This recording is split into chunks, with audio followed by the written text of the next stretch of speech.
Cinema പ്രേമികൾ ഒന്നാകെ book my ഷോയിൽ, അതും രാവിലെ 9 മണിക്ക്. ആദ്യത്തെ 1 മണിക്കൂർ കൊണ്ട് തന്നെ വിറ്റുപോയത് 1,00,000-നടുത്ത് ടിക്കറ്റുകൾ. ആദ്യമായി ബുക്ക് മൈ ഷോ സ്തംഭിച്ചു പോയ അവസ്ഥ.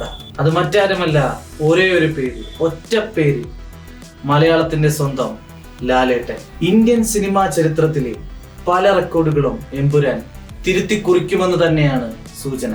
അഡ്വാൻസ് ബുക്കിംഗ് തുടങ്ങി ലിയോയുടെയും പുഷ്പ 2-ന്റെയും റെക്കോർഡുകൾ മാറ്റി എഴുതിയാണ് എമ്പുരാൻ ചരിത്രം തിരുത്തി എഴുതിയത്.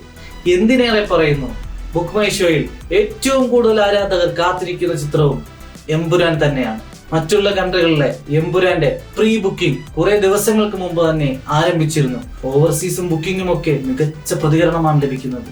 ലൂസിഫർ എന്ന മൂവിയുടെ ഡ്യൂറേഷൻ 2 മണിക്കൂർ 52 മിനിറ്റ് ആയിരുന്നെങ്കിൽ നമ്മുടെ എമ്പുരാന്റെ ഡ്യൂറേഷൻ 2 മണിക്കൂർ 59 മിനിറ്റ് 59 സെക്കൻഡാണ്.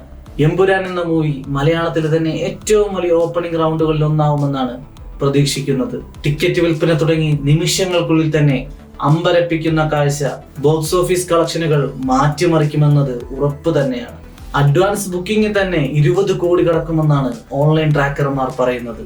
കേരളത്തിലെ 90% തിയേറ്ററുകളിലും എമ്പുരാൻ തന്നെയാണ് ചാർട്ട് ചെയ്യപ്പെട്ടിരിക്കുന്നത്. 2 ആഴ്ച മുമ്പേ 6 മണിക്കുള്ള ഫാൻസ് ഷോ കംപ്ലീറ്റ് ആയി. ഇനി നമ്മളെല്ലാവരും ഉറ്റുനോക്കുന്നത് മാർച്ച് 27 ആ ദിവസത്തിലാണ്. Stephen നെടുമ്പള്ളിയിലേക്കും Abraham ഖുറേഷിയിലേക്കും